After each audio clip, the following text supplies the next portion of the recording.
So I figured I would shoot a quick video. I have modified my seat. I think I did something about this earlier, but I cut that hump off. I've stapled this back together, and I have since ridden it, and man, what a difference it made. If you have one of these bikes, my butt wants to sit basically right here. That is the most comfortable position by far, and it used to have a stupid hump that kind of went through here, and it sort of forced you to sit right in here. I guess if you're really short-legged or something, that might be comfortable, but that was horrible. So just making this one change seems to have made a huge difference. I've not ridden it really far yet, so that'll be the test. But man, huge difference here. I also added a Nibby carburetor here and replaced the factory one. So the factory one kind of sucked. Everybody says to buy one of these, and I love my throttle or my idle control here, being able to adjust it at will. I also bent this in and I lost something that keeps it from falling, so I've got to figure that out. I think it's just a pin detent that may have fallen out. The next thing I'm going to do is I have one of these that I'm going to replace. It's the new digital one, but you have to take a lot of stuff apart. You have to take the fuel tank off.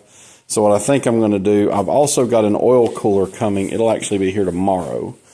So the oil cooler will probably be the next thing that I install, and what I think I'm going to do is just kind of do oil cooler, take the fuel tank off, go ahead and do my valve adjustment, and replace this kind of all in the same day if I can do it.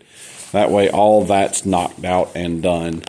If I've got room to do it somewhere, I'll have to figure it out, but what I want to do is put my oil cooler somewhere, maybe in this area.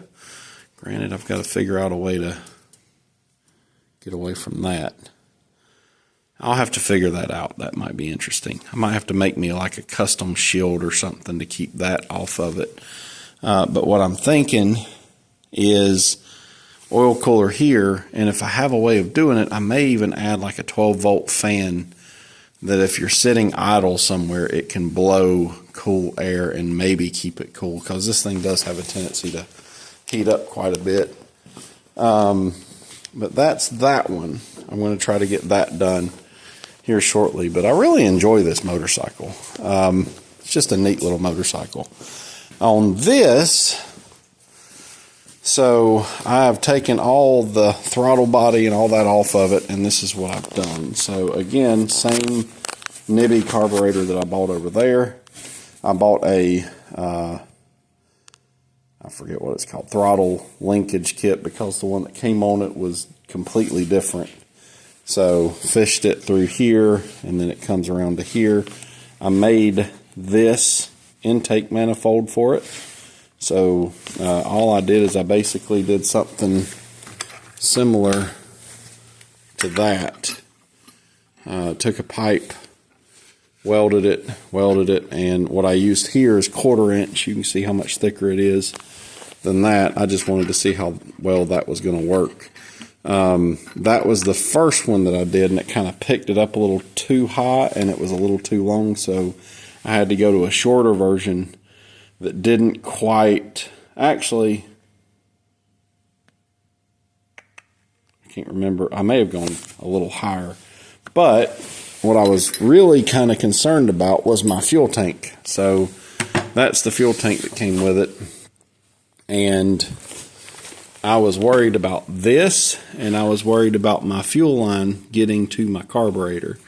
So you can see that I can do that. It seems to work, seems to return like it's supposed to. Don't seem to be in any kind of horrible bind. And the only thing I might have to do is if I sort of set my fuel tank up here now, And then look. See, now, there we go. I've actually got a way more room than I thought I did. What I may end up having to do is make some spacers, because this is sitting up high.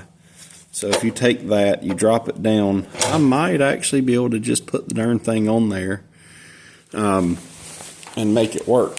Now, I don't know why Yamaha did it this way, but there's the plate that I laser cut, and you can see that all of these bolts go in. And I thought it would be just a straight 6 pattern, but of course it's not. That one's a little off and that one's a little off. So I'm going to have to bring this one over this way, bring this one over this way, and I'm going to make a gasket that'll go on it. And then I'm going to figure out where I can put my fuel petcock, and it'll go in here. So basically I've got that in the house, but that is how I'm going to do this. And what I think I'm going to do is I'm going to make a little fixture for this thing to where I'm going to hook a string here, go up to a pulley, go down, back to a pulley down there, and back to this. And so you'll have a way of shaking it like this to where I can basically suspend this and vibrate it. And then I'm going to take a sawzall and just attach that string, you know, very tight to the blade, and see if I can make it use the sawzall to basically build myself a little miniature vibrator type deal to shake this. And you know, just hook the darn thing up and tape the trigger shut and let this thing vibrate with diesel fuel and, you know, ball bearings or something. Maybe go buy some BBs or something like that and put in there, and it'll just sit there and beat around inside and get rid of, hold on, let me get this off and I'll show you.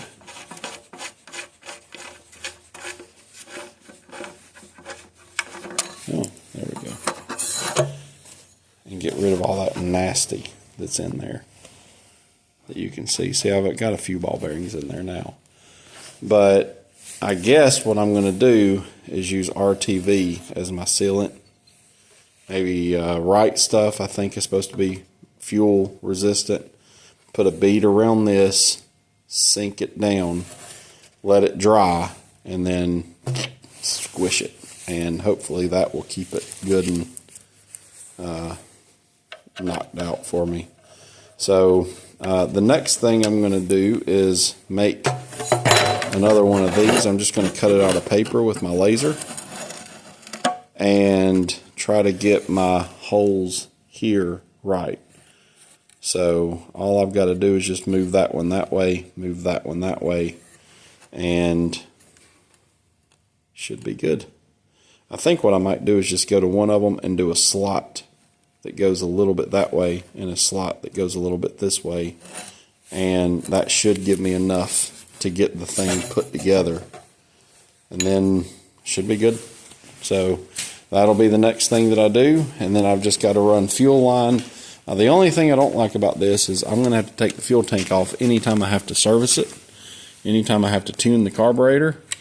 To get to my choke, I'm going to have to reach up through here, and to adjust my idle, I'm going to have to figure out a way to get in there to it. So what I might do is see if I can, let's see, there it is, it's way in there. So it's way on up in there. It's not going to be easy to change on the fly. So I might figure out a way to extend that out somehow so I can change my idle. I don't know. I'll have to play with it some. But either way, making progress. I did take the factory airbox out And I think what I'm going to have to do, because it doesn't fit at all, that's a much smaller little pipe going to it, to there. But, you know, I had the other carburetor that came off my little bike over there, my Hawk, but it's tuned down. So this bike should be able to do way more than what that one was tuned for. And I really don't want to try to make that work, and then end up with an anemic motorcycle. So I wanted to go with this. Problem is, I end up with a bigger, what is that, an air horn, whatever you call that thing. So I've got to figure out something with that. So I do have some air cleaners that are smaller that might fit here. But if I do this, I need to put, where'd it go? This. So you've got this thing that's supposed to go here, like, you know, that or whatever, to keep the mud and stuff off of this shock and out of in here. Obviously, I'm going to have an air cleaner right here. What I'm thinking about doing is maybe some kind of a pipe that'll come out to here, and then I could have my air cleaner here, build me a little box that'll kind of shroud everything, maybe even 3D print something, I don't know. I'll have to figure that out. But anyway, this is where I'm at with this thing. There's my intake manifold thing. I guess that's what you call that I made to adapt from the motor to the carburetor. And that's where I'm at. So we'll give her a shot at some point. What I might do is just run me a fuel line to this, to, you know, a temporary tank of some kind, and try it that way before I get everything else hooked up. But that's what I've got. So we'll see what happens. I do have to figure out where the heck I'm going to do with that thing. I probably should have fished it somewhere else other than where it's at. Oh, and that's the ignition module. Oh, there we go. I can do that. Fish it down through there. And then I'll bolt this back up to here. Yeah, see the wires. See these wires that are moving. Oh, that's moving. I don't quite have that bolted down. I also have to laser cut a gasket that'll fit this. So I've got to do that. But my ignition module is really in a crappy place. So making this work is interesting, to say the least. But I think I can make this work. So anyway, have a great day. Bye.